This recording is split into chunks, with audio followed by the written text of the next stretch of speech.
যুদ্ধের ময়দানে রাসূল কারীমের সাথে চলে গেলেন। যুদ্ধ তার ফুটবল খেলা না, যুদ্ধ তার ক্রিকেট খেলা না ভাই, যুদ্ধ তার ভলিবল খেলা না। যুদ্ধে হয় মারতে হবে, না হয় মরতে হবে। যুদ্ধে হয় মারবেন, না হয় মরবেন। আল্লাহ যুদ্ধের ময়দানে চলে গেলেন। প্রচন্ড যুদ্ধ হলো, বহু সাহাবী যুদ্ধে শহীদ হয়ে গেলেন। আল্লাহর নবীর বিজয় হলো বটে, কিন্তু অনেক সাহাবী যুদ্ধে শহীদ হয়ে গেলেন।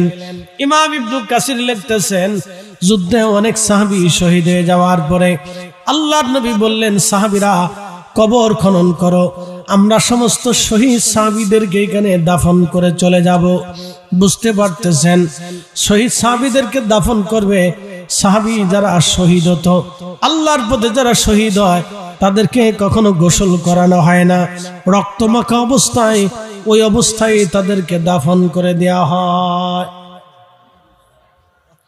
রক্তমাখা অবস্থায় ওইভাবেই তাদেরকে দাফন করা হয়। তাদের কোনো গোসল লাগে না, গোসল দিতে হয় না, তাদের গোসল দেওয়া লাগে না। তো সমস্ত সাহাবীর কবর খনন করে নবীজি মরহুম যত শহীদ সাহাবী ছিল সবাই লাশগুলি এনে এনে কাতার করে শোয়ায় রাখলেন। এক নজর করে নবী সবার চেহারা দেখলেন। দেখার পরে বলেন, সাহাবীরা রে, সমস্ত লাশ কি যুদ্ধের ময়দান থেকে তোমরা নিয়ে আসছো?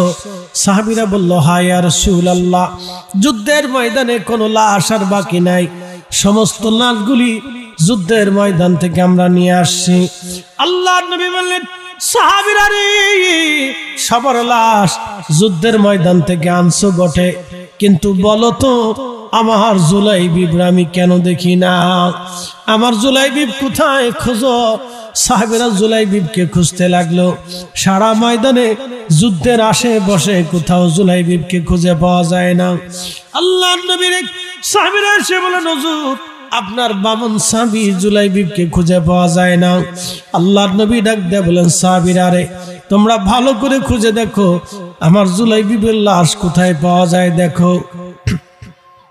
খুঁজতে খুঁজতে সাহাবীরা যাইয়া দেখলেন হযরত জুলাইবিব রাদিয়াল্লাহু আনহু 7টা কাফেরের লাশের নিচে পড়ে আছে। 7টা কাফেরকে নিজে হত্যা করে জুলাইবিব তার নিচেই মরে পড়েছিলেন ওই অবস্থায়। আল্লাহু আকবার, জুলাইবিব শহীদ হয়ে লাশ কাফেরদের লাশের নিচে পড়ে আছে।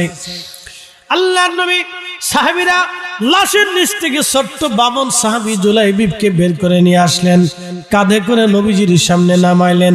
আল্লাহর নবী চোখের পানি ছেড়ে দিয়ে কেঁদে দিয়ে বললেন, সাহাবীরা রে, আমার জুলাইবিবকে মদিনার সবচেয়ে সুন্দরী নারী দেখে বিয়ে দিয়েছিলাম,